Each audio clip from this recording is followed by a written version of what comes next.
할렐루야! 살 수 있는 길 주님의 교회 김학준 목사입니다. 성경상책 19번째 미가서 말씀을 함께 나누겠습니다. 미가서 6장 8절에 사람아 주께서 선한 것이 무엇임을 내게 보이셨나니 여호와께서 내게 구하시는 것은 오직 정의를 행하며 인자를 사랑하며 겸손하게 내 하나님과 함께 행하는 것이 아니랴. 미가의 이름은 원래 히브리어로 미카야입니다. 미카야후라고도 말합니다.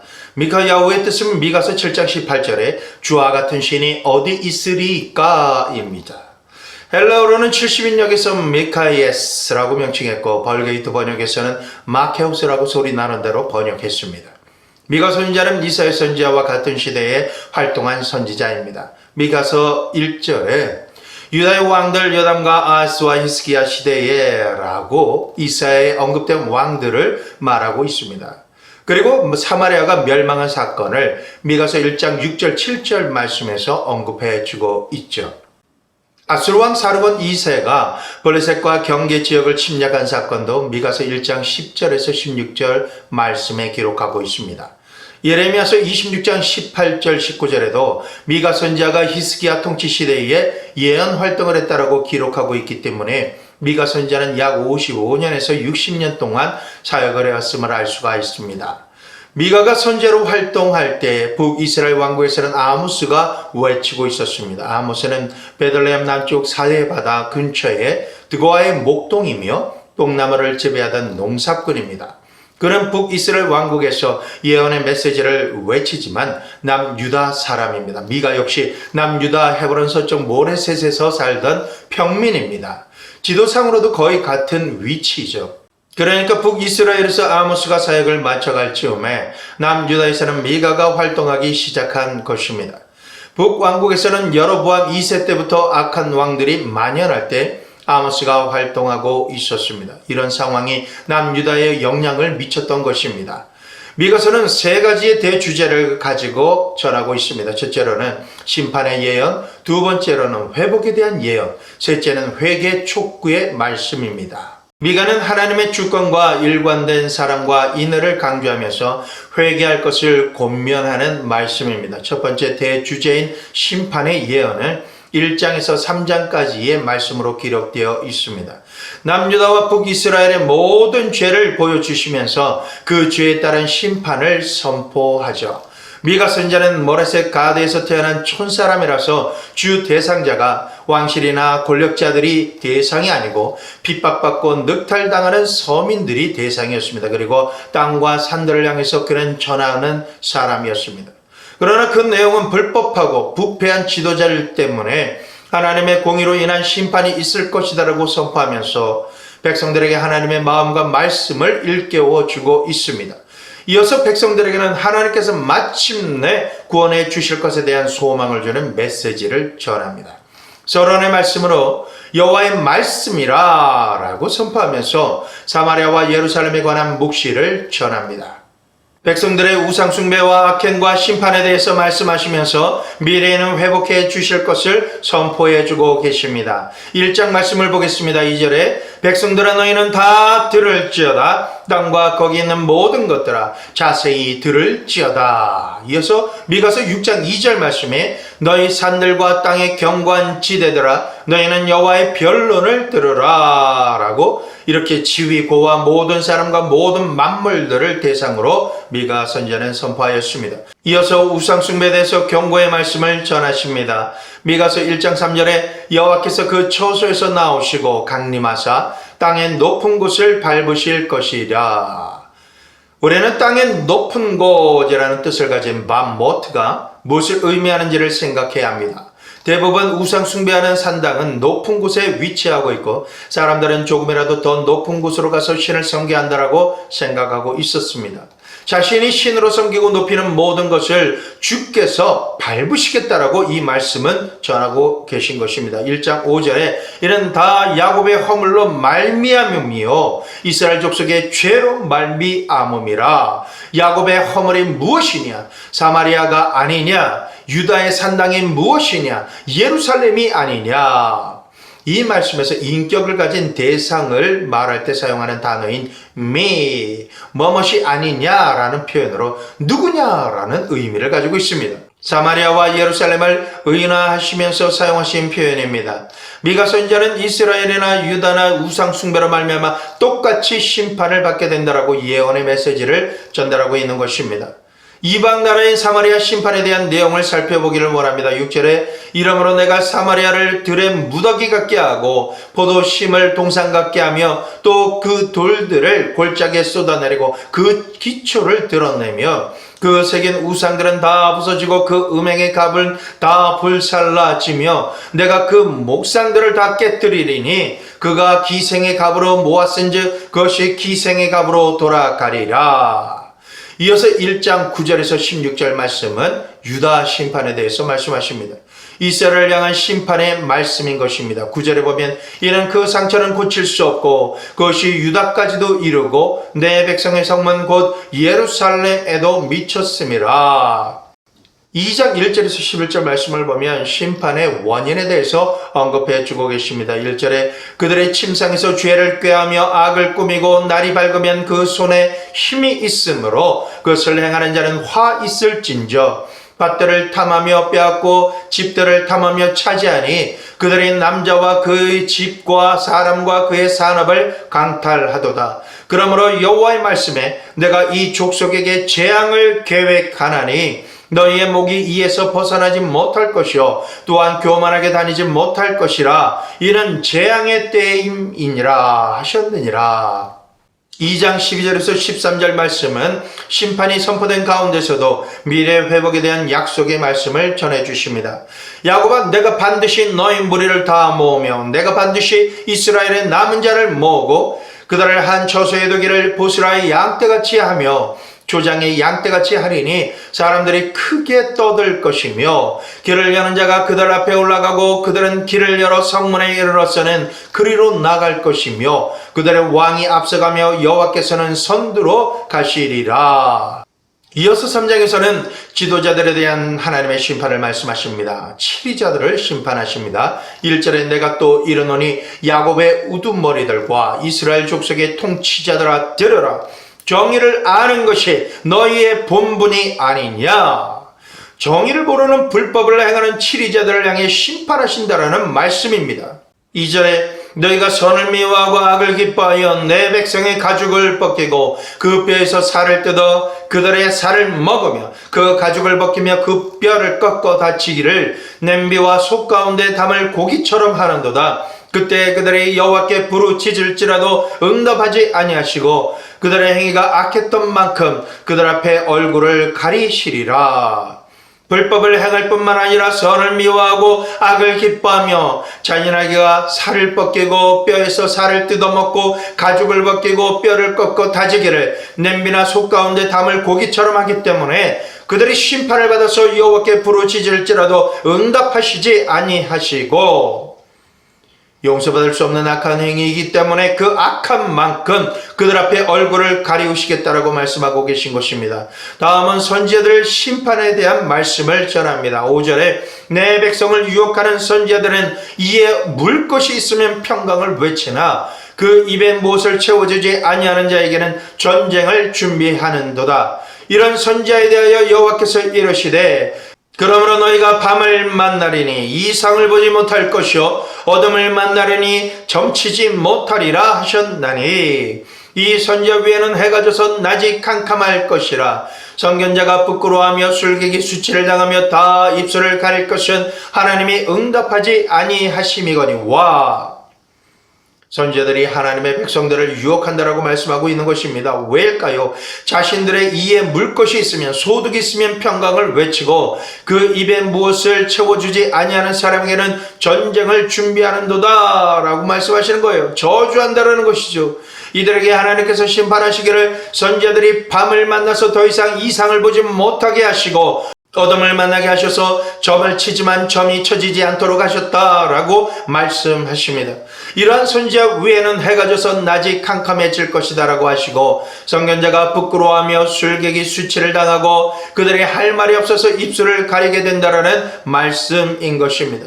하나님께서 응답하시지 아니하시기 때문인 것입니다.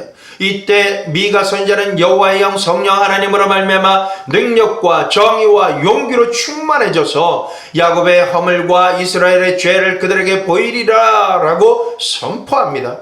이 말씀은 모든 세대에 오늘이라는 날에 주시는 주님의 말씀입니다. 우리 모두 들을 귀를 가지고 회개하며 돌이켜야 되는 것이죠.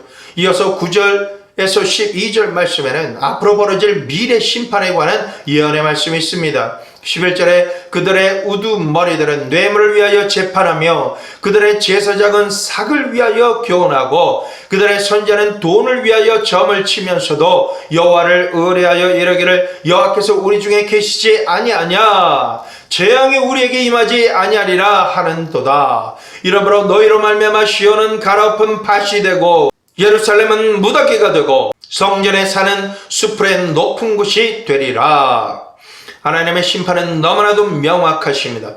세상 지도자들은 결국 뇌물을 위하여 재판하고 제사장은 삭군이라 삭을 위하여 교훈하며 선지자는 돈을 위해서 점을 친다라고 하십니다.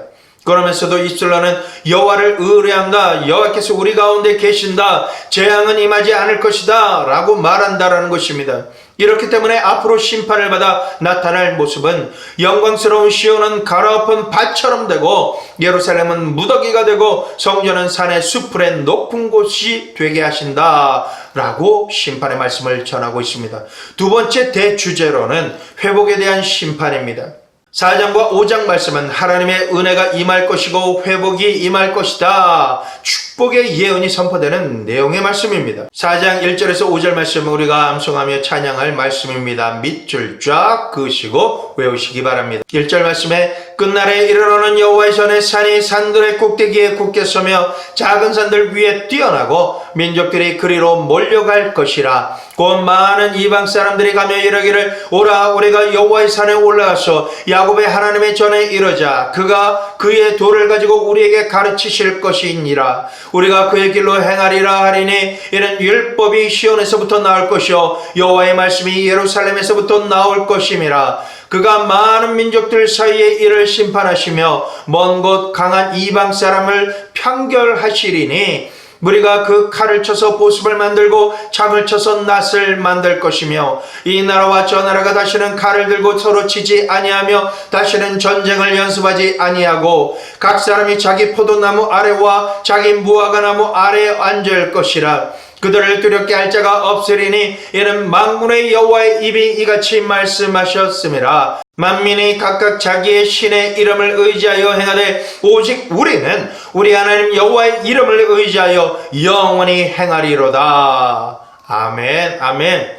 다음으로는 4장 6절에서 5장 1절 말씀을 보겠습니다. 여호와께서 말씀하시되 그날에는 내가 저는 자를 모으며 쫓겨난 자와 내가 환난받게 한 자를 모아 발을 저는 자는 남은 백성이 되게 하며 멀리 쫓겨났던 자들이 강한 나라가 되게 하고 나 여호와가 시온한 산에서 이제부터 영원까지 그들을 다스리리라 하셨나니 너 양떼의 망대요 딸 시온의 산이여 이정 걷는 곳 딸 예루살렘의 나라가 내게로 돌아오리라. 이 말씀에는 저는 자 쫓겨난 자 하나님께서 환난을 받게 한 자들을 돌아오게 하시고 회복시키시겠다라는 예언의 말씀이 있습니다. 그리고 5장 2절에서 15절 말씀은 메시아의 도래 예수 그리스도께서 오실 것이다 라는 말씀입니다. 미가 선지자는 예루살렘의 멸망과 함께 미래에 오실 왕 예수 그리스도께서 베들레헴에서 탄생하실 것에 대해서 예언하였습니다. 2절은 메시아 탄생에 대한 지역을 암시하는 말씀입니다.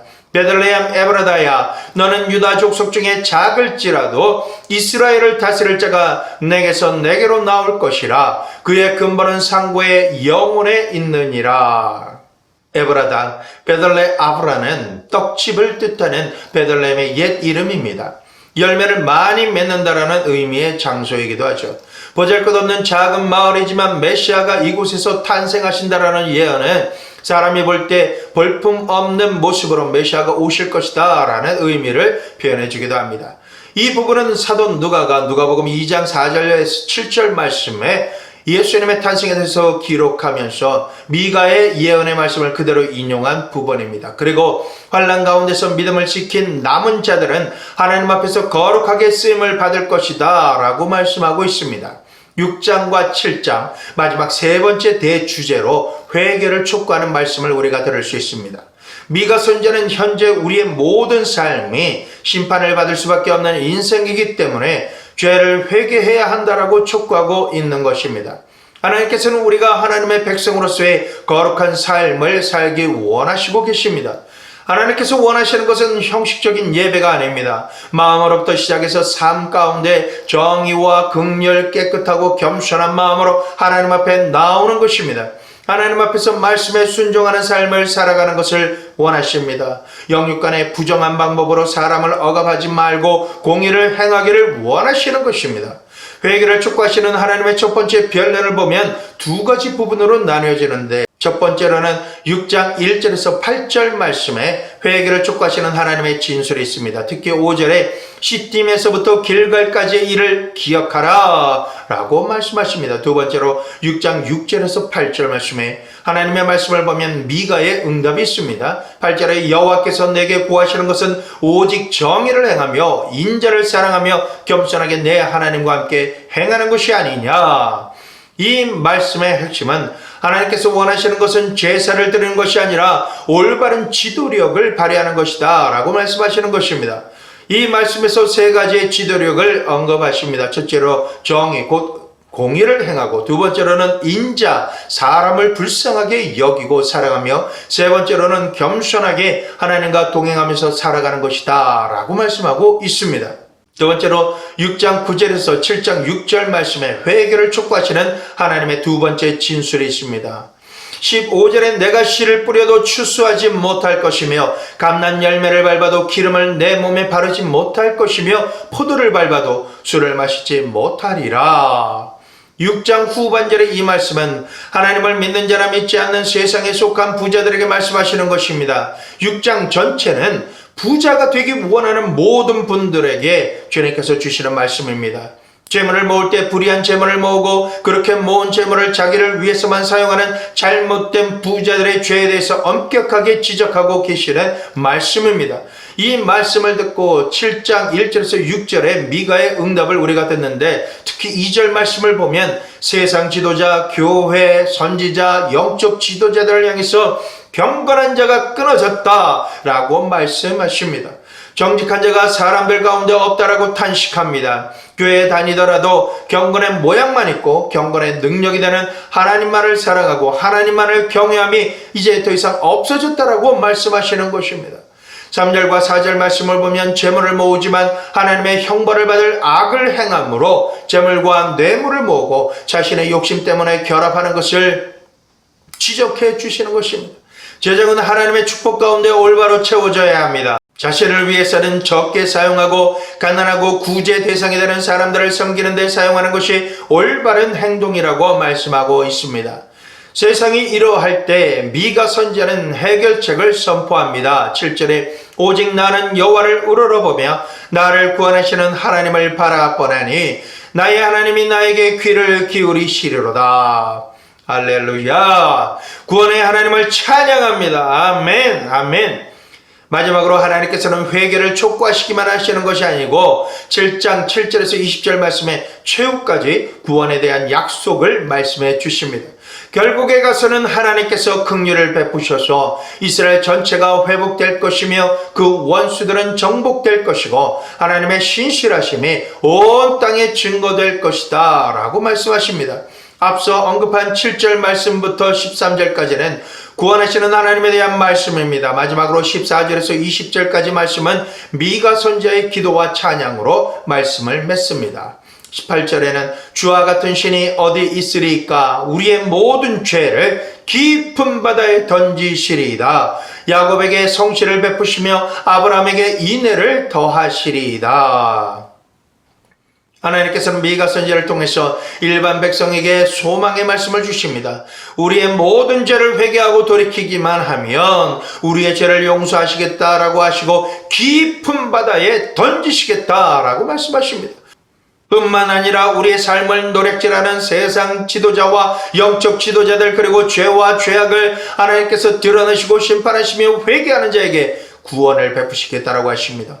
그 대안으로 만왕의 왕이시며 거룩한 대제사장이신 예수 그리스도를 우리에게 보내주셨습니다. 예수님은 완벽하신 지도자이십니다. 사랑과 겸손으로 죄인인 우리를 살리시려고 섬기시는 예수 그리스도를 찬양합니다. 미가서의 말씀을 대하면서 이 세상을 살아가면서 우리가 믿고 의지하며 순종함으로 따를 지도자는 오직 예수님 한 분밖에 없음을 증언하는 메시지를 듣게 됩니다. 우리는 오직 하나님만을 사랑해야 합니다. 성도 여러분, 오직 예수님만을 믿으시고 그 말씀만을 순종하십시오. 오직 성령 하나님의 임재 안에서 항상 거하시려고 매 순간순간 최선을 다하시면 살 수 있는 길, 생명의 길을 견고하게 살아갈 수 있는 축복의 주인공이 되시는 것입니다. 주님께서 우리에게 구하시는 것을 항상 명심하십시오. 우리의 모델이신 예수님처럼 오직 정의를 행하며 인자를 사랑하며 겸손하게 하나님과 함께 동행하는 성도가 되어야 할 것입니다.